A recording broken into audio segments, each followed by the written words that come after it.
आकाश आनंद जी जिंदाबाद। जय भीम। जय भीम आज इसलिए करना पड़ रहा है क्योंकि वो लखनऊ में बहन जी की रैली हुई तो एक सैलाब जय भीम का लखनऊ की सड़कों पर दिखाई दे रहा है।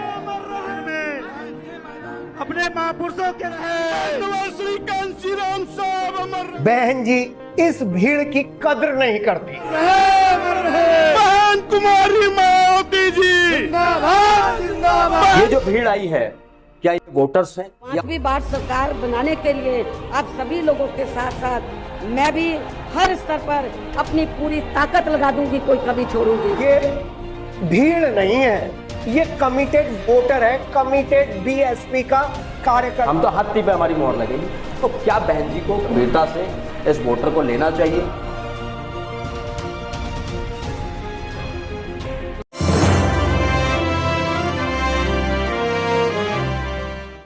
नमस्कार, एन भारत मीडिया नेटवर्क में आपका स्वागत है। आपके साथ मैं हूं नकुल चतुर्वेदी और मेरे साथ हर बार की तरह मौजूद हैं हमारे चैनल हेड के शर्मा जी। स्वागत है आपका। स्वागत है। जय भीम। जय भीम। जय भीम आज इसलिए करना पड़ रहा है क्योंकि जब लखनऊ में बहन जी की रैली हुई तो एक सैलाब जय भीम का लखनऊ की सड़कों पर दिखाई दे रहा था। इस सैलाब में नीला नीला पटा हुआ लखनऊ शहर दिखाई दे रहा था। इसी सैलाब में बहन जी की आवाज दिखाई दे रही थी और इसी सैलाब में बहुजन का जो सैलाब है वो दिखाई दे रहा था। इसी सैलाब के जरिए आज हम लोगों ने ये महसूस किया कि कहीं ना कहीं बदलाव की एक बयार आने वाली है, क्योंकि बहन जी के सुर भी बदल गए हैं और कार्यकर्ताओं का जोश भी सड़कों पर दिखाई दे रहा है। बहन जी ने कहा, आपकी बार कार्यकर्ताओं को निराश नहीं होने दूंगी, मैं जी जान से आने वाले विधानसभा चुनाव को जीतने के लिए पूरा जोर लगा दूंगी। आज इसी मुद्दे पर चर्चा होगी पॉलिटिकल उठापटक में। के जी वाकई में ऐतिहासिक है। कह सकते हैं कि बहन जी को जब रैली करनी होती है तो उन्हें भाड़े की भीड़ की आवश्यकता नहीं होती, भीड़ ऑटोमेटिकली भर भर कर उस स्थल तक पहुंच जाती है जहां बहन जी आने वाली। लेकिन बहन जी, बड़े माफी के साथ कह रहा हूं, बहन जी इस भीड़ की कद्र नहीं करती, इस भीड़ की भावनाओं को नहीं समझती, इस भीड़ की अपेक्षाओं को नहीं समझती। इसलिए जब उनका मन आता है तब वो पर्दे के पीछे चली जाती है, जब मन आता है तब वो रैली कर लेती है। जरा फ्लैशबैक में जाइए, ऐसी बड़ी रैली कब की थी 2022 और कब की थी, ये आपको सोचने के लिए दिमाग लगाना पड़ेगा।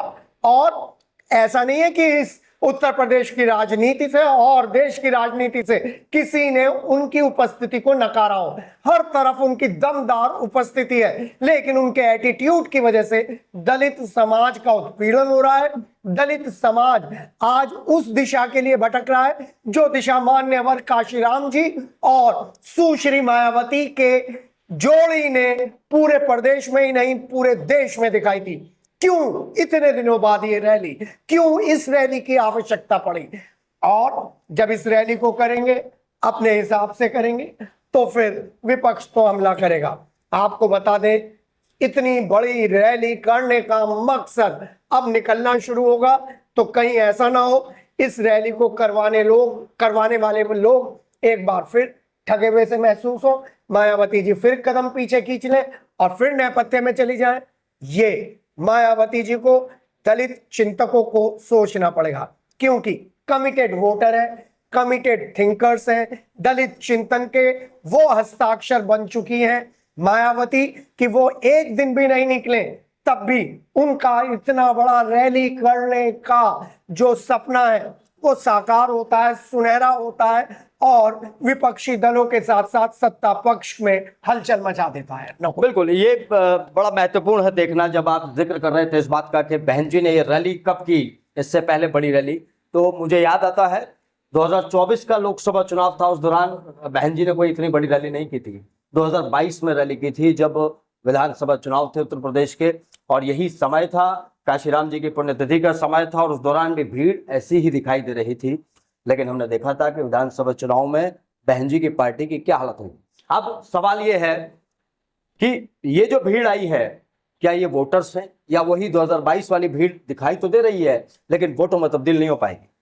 जी हाँ, वोटों में तो तब्दील नहीं हो पाएगी क्योंकि SIR का मुद्दा है। अब तो विपक्षी कहा जा सकता है, लेकिन आप ये देखिए, ये भीड़ नहीं है, ये कमिटेड वोटर है, कमिटेड बीएसपी का कार्यकर्ता है जो सड़क पर उतरकर काम करता है। आप बीएसपी के बूथों पर जाइए, आपको पैसे देकर नहीं रखना पड़ेगा बीएसपी के बूथ पर, ये लोग अपने आप काम करते हैं। आपने भी चुनाव कवर किया, मैंने भी बहुत सारा चुनाव कवर किया, और जब भी मैं बीएसपी बहुल इलाकों में पहुंचा हूं तो वहां का जो वर्कर निकला है वो टक्कर देता है बीजेपी के आरएसएस के वर्कर को, क्योंकि आरएसएस का वर्कर भी इतना ही कमिटेड है जो पर्दे के पीछे रहकर बीजेपी को स्ट्रांग कर रहा है, और ठीक इसी तरीके से बीएसपी का भी ये जो वोटर है इतना ही कमिटेड है। लेकिन इसे मिलता क्या है? इसे मिलता है गठजोड़ की राजनीति, इसे मिलती है मायावती का मौन, इसे मिलता है मायावती जी के द्वारा कभी किसी को निकाल देना और फिर कभी किसी को रख देना, फिर इसे मिलता है कि उद्योगपतियों को दलित नेताओं के ऊपर तरजीह देना।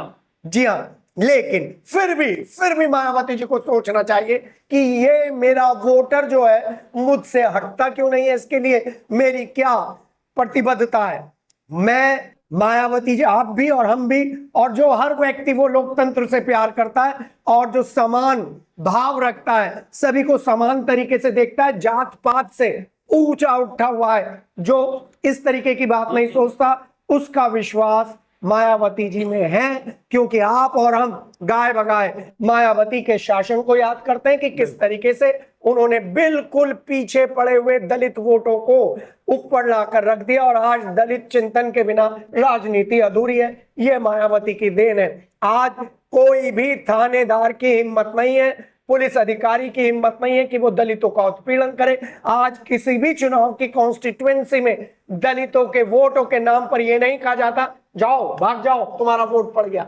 ये उस मायावती जी की वजह से है जिन मायावती ने काशीराम का सपना साकार किया था। हमने बिल्कुल बिल्कुल, ये बात तो देखिए बिल्कुल सत्य है कि मैं और आप जब हम लोग ग्राउंड रिपोर्टिंग पर जाया करते हैं, पॉलिटिकल समय पर जाया करते हैं, तो जब बहन जी के वोटर मिलते हैं ना, तो उनसे जो सवाल पूछा जाता है, उनसे कैंडिडेट की भी बात नहीं करते वो। ये हमने देखा है, ये बहन जी को बात बहुत अच्छे तरीके से समझनी चाहिए और बसपा को भी समझनी चाहिए। हम ये कहते हैं कि फला कैंडिडेट को वोट दोगे, वो कहते हैं जी हम कैंडिडेट हम कुछ नहीं जानते, हम तो जी हाथी जाने, हम तो हाथी को ही वोट देंगे। हम कहेंगे, कई बार पत्रकार हैं तो सवाल भी पूछेंगे, भैया वो कैंडिडेट तो बढ़िया नहीं है, तो कहेगा नहीं नहीं क्यों, वो बढ़िया हो ना हो, हमें तो बहन जी को जानते हैं, हम तो हाथी पे हमारी मोहर लगेगी। तो क्या बहन जी को बहुत गंभीरता से इस वोटर को लेना चाहिए, और अगर नहीं लेंगी तो ये भीड़ से भीड़ बनकर रह जाएगी? नहीं, वोटर को तो वो बहुत गंभीरता के साथ लेती हैं, लेकिन कुछ राजनीतिक मजबूरियां ऐसी हैं जिनके चलते उन्हें नेपथ्य में जाना पड़ता है। आपने बहुत अच्छी बात बताई कि हाथी पे ही मोहर लगेगी। आप मेरठ का ही हाल देख लीजिए, देवव्रत त्यागी जी को कोई भी सीरियस नहीं मान रहा था, लेकिन उन्होंने जिस तरीके से वोट मिले हैं उन्हें, वो बताता है कि कमिटेड वोट है। अब सबसे बड़ी बात, इस समय ही इनको ये रैली करने की क्या आवश्यकता पड़ी? एक दिन पहले अखिलेश यादव और आजम खान की मुलाकात हुई। हाँ, उसके बाद और बीएसपी में आजम खान के जाने की पूरी चर्चाएं थी। लेकिन जो हमें पता चल रहा है, एक तरफ बिहार चुनाव और दूसरी तरफ उनका खिसकता हुआ जनाधार उन्हें रैली करने पर मजबूर कर गया।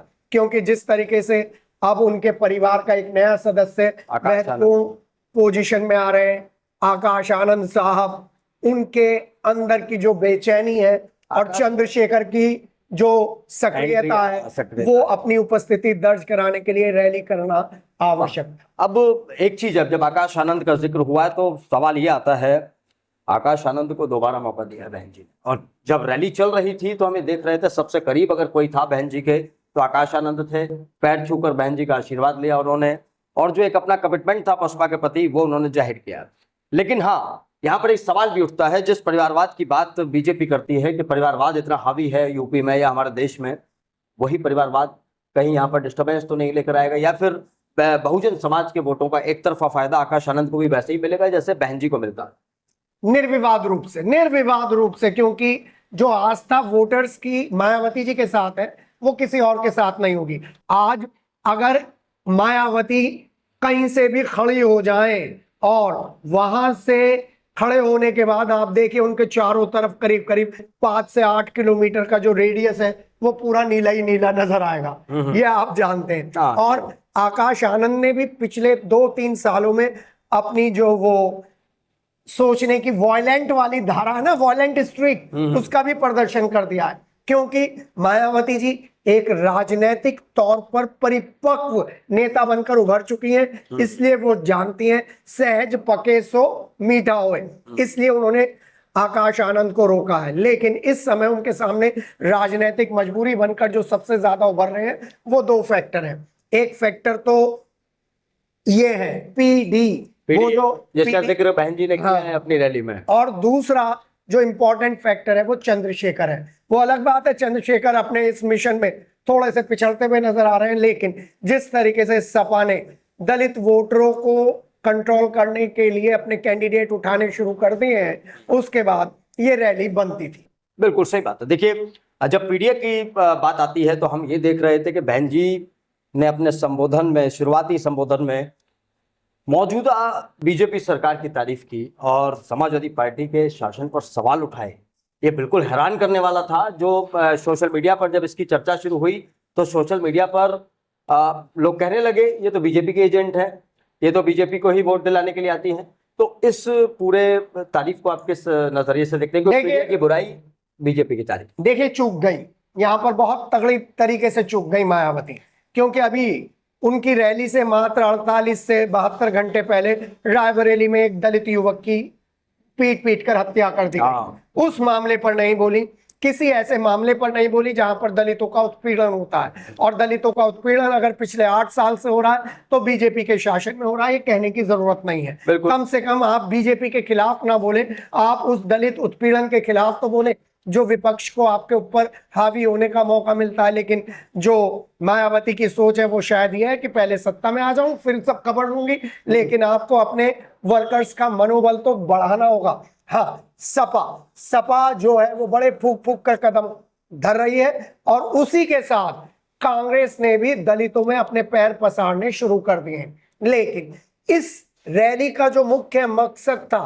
वो उत्तर प्रदेश नहीं था, वो बिहार में संदेश देना था कि भाई आप यूनाइटेड हो जाइए जितने भी दलित लोग हैं, और आप उस पार्टी को चुनिए जो इस समय केंद्र में है। तभी उन्होंने बीजेपी की बड़ाई करी, तभी उन्होंने दलित उत्पीड़न की बात नहीं करी, जबकि दलित उत्पीड़न में बिहार, उत्तर प्रदेश, छत्तीसगढ़ और मध्य प्रदेश, उड़ीसा, यहाँ पर जबरदस्त घटनाक्रम हो रहे हैं। लेकिन एक बार भी दलित उत्पीड़न पर बात नहीं हो पाई, एक बार भी आरक्षण पर बात नहीं हुई। आरक्षण इतना महत्वपूर्ण मुद्दा है क्योंकि अगर आप मध्य प्रदेश में देखें तो मध्य प्रदेश में आरक्षण को लेकर कितना बड़ा बवाल मच रहा है, उस पर भी नहीं बोली।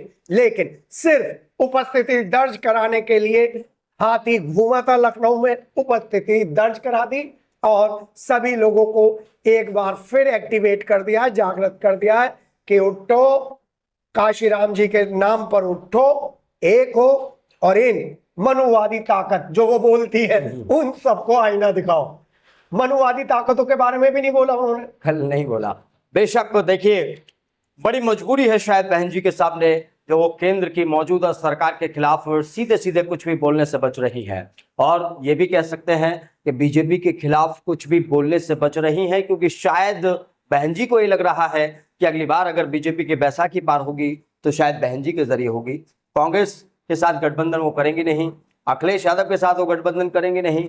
तो अब जो लग रहा है, ये लग रहा है कि बीजेपी के साथ वो अपने गठबंधन की राहें तलाशने की तैयारी में जुट गई हैं। जिस तरीके से इस रैली में उन्होंने बीजेपी के खिलाफ कोई बड़ा हमला नहीं किया। बिल्कुल सही कहा। एक आखिरी आपका ओपिनियन इस पूरे मुद्दे पर क्या लग रहा है आपको? ये संभावनाएं बन सकती हैं वो पहले वाली कि जब बहन जी मुख्यमंत्री बनी थी बीजेपी के सहयोग से, कहीं इस बार भी बीजेपी जब तैयारी होगी तो बहन जी अपना दमखम तो दिखाएंगी। अब जब बहन जी का दमखम दिखाई देगा तो सपा का भी दमखम दिखाई देगा और बीजेपी को भी कहीं ना कहीं पीछे हटना पड़ेगा। क्या लग रहा है, गठबंधन होगा आने वाले वक्त में? पूछ लूं आपसे, जी जी, आपके इस कार्यक्रम का नाम क्या है? पॉलिटिकल उठापटक। तो उठापटक, पॉलिटिकल उठापटक ही इस रैली का मुख्य मकसद है। हमने जो ये नाम रखा है ना पॉलिटिकल उठापटक, वो यही है कि राजनीति संभावनाओं का खेल है। हाँ, बस दो विपक्षी ध्रुव है, एक कांग्रेस और एक सपा। नहीं, कांग्रेस और बीजेपी ये दोनों कभी नहीं एक होने की। सपा में भी मुलायम सिंह यादव रक्षा मंत्री बन गए थे, किनके अंडर में, ये सबको मालूम है। लेकिन कांग्रेस ने अपना एक स्टैंड बना रखा है। तो मायावती ऐसे सारे कार्ड ओपन कार्ड्स तो रखेंगी जो उनके राजनीतिक उत्तराधिकार के लिए कांटों का बिस्तर ना बने, फूलों की सेज तो बन जाए कम से कम। और ये रैली उसी की बात है। एक बात और बड़ी महत्वपूर्ण बात जो इस रैली के बाद से उभर कर आई है, क्या टिकट इसी तरीके से पैसे वालों को मिलती रहेंगे?